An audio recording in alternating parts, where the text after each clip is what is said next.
Hansi Flick marah besar setelah Barcelona lepas Dro Fernandes, kecewa berat. Hansi Flick dikabarkan marah besar setelah Barcelona dipastikan kehilangan gelandang muda berbakat, Pedro "Dro" Fernandes. Pelatih asal Jerman tersebut sangat kecewa karena klub membiarkan salah satu aset terbaik La Masia lepas begitu saja ke rival Eropa, Paris Saint-Germain (PSG). Flick menerima kabar hengkangnya Dro saat dalam perjalanan pulang dari Arab Saudi setelah menjuarai Piala Super Spanyol. Ia menyebut situasi ini sebagai kekecewaan terbesar, karena Dro adalah bagian penting dari proyek jangka panjangnya.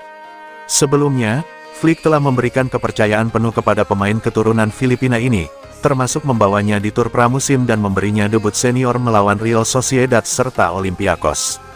Keputusan Dro untuk pergi dipicu oleh kegagalan Direktur Olahraga Deco dalam negosiasi perpanjangan kontrak. Di tengah ketidakpastian tersebut, Fabrizio Romano melaporkan bahwa PSG telah mencapai kesepakatan penuh dengan Dro. PSG siap menebus klausul rilis senilai 6 juta euro dan menawarkan kontrak berdurasi 4,5 tahun hingga 2030. Sebagai langkah preventif, Flick kini telah mencoret Dro dari sesi latihan tim utama guna melindunginya dari risiko cedera sekaligus menjaga fokus skuad. Meski Barcelona sempat mencoba melakukan upaya terakhir, Dro diperkirakan akan segera diperkenalkan sebagai pemain baru PSG dalam beberapa hari ke depan. Kehilangan ini menjadi pukulan telak bagi manajemen Barca yang dianggap kurang sigap memagari talenta muda mereka dari godaan klub besar.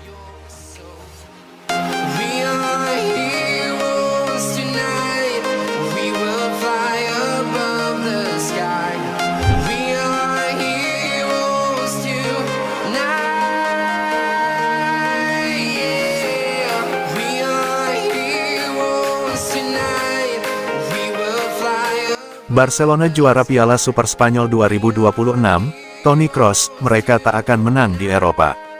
Barcelona tengah menikmati masa kejayaan setelah menjuarai Piala Super Spanyol 2026 dengan menumbangkan Real Madrid 3-2 di Arab Saudi. Keberhasilan dalam El Clasico tersebut memicu optimisme besar bahwa tim asuhan Hansi Flick mampu menyapu bersih gelar domestik hingga Liga Champions, trofi yang sudah 11 tahun absen dari Camp Nou. Namun, mantan gelandang Real Madrid, Toni Kroos, memberikan pandangan dingin yang kontras. Dalam podcast Ein Fahmal Lupen, Kroos menegaskan bahwa kesuksesan domestik tidak menjamin kejayaan di Eropa.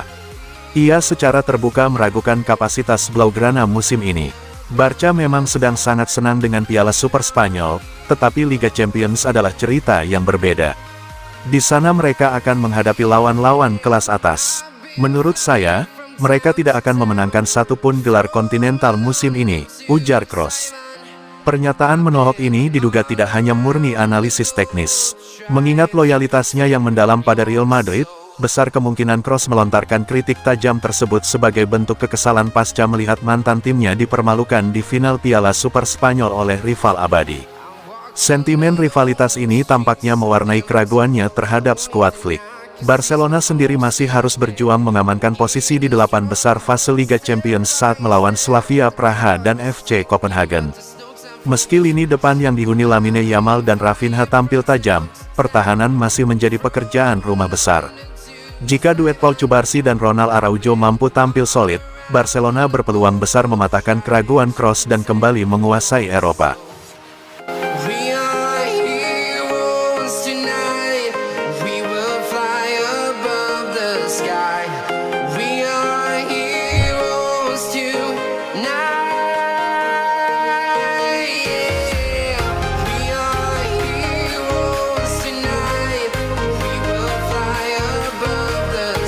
Marc-Andre ter Stegen diambang gabung Girona, skema peminjaman, 90% gaji ditanggung Barcelona.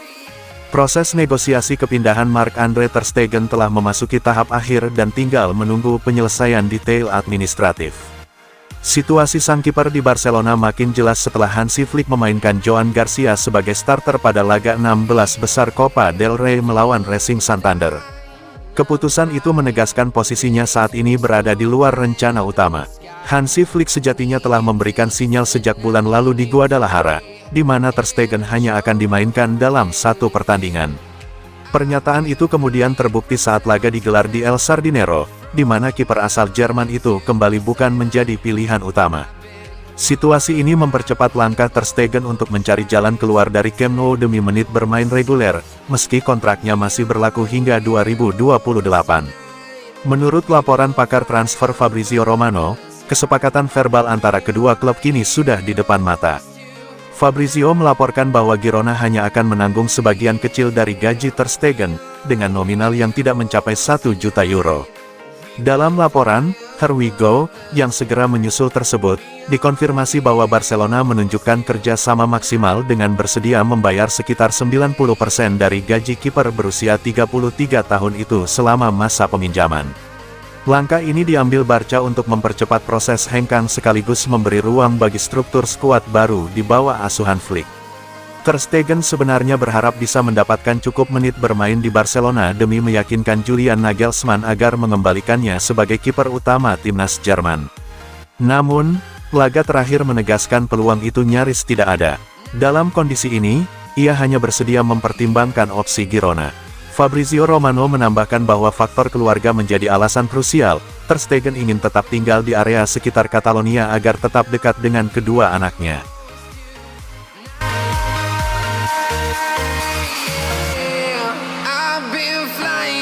Town to town, from London to Taiwan, I've been all around the globe trying to protect your soul. Flick berikan peringatan ke Marcus Rashford soal masa depan. Ada pembicaraan dalam seminggu terakhir tentang keinginan Barca untuk mengubah status pinjaman Rashford menjadi transfer permanen musim panas ini. Tetapi klub Katalan berharap untuk menegosiasikan jumlah yang lebih rendah daripada opsi pembelian awal sebesar 30 juta euro yang disepakati antara kedua klub tahun lalu. Berbicara pada konferensi pers pada hari Sabtu, Flick memuji kontribusi Rashford sejauh ini tetapi mengatakan masih ada banyak waktu tersisa di musim ini dan bahwa pemain Inggris itu harus membuktikan bahwa ia ingin berada di klub dan memberikan yang terbaik untuk membela warna dalam 6 bulan ke depan. Saya dan Deco selalu membicarakan tim, tentang apa yang perlu dilakukan, dan tentang ini. Performa Marcus sangat bagus, tetapi kita harus mengatur keputusan. Kita harus melihat ke depan untuk musim depan, tetapi masih ada jalan panjang yang harus ditempuh. Dalam kasusnya, dia adalah pemain yang tampil di level tertinggi. Tetapi mengingat situasi kita, dan saya juga mengatakan ini kepada para pemain muda, kita adalah salah satu tim terbaik di dunia dan mereka bersama pemain-pemain terbaik di dunia. Jika Anda ingin bermain untuk Barca, Anda harus memberikan yang terbaik.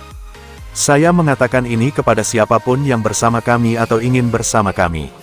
Warna klub harus dipertahankan. Adapun yang lainnya, saya tidak menginginkan mereka.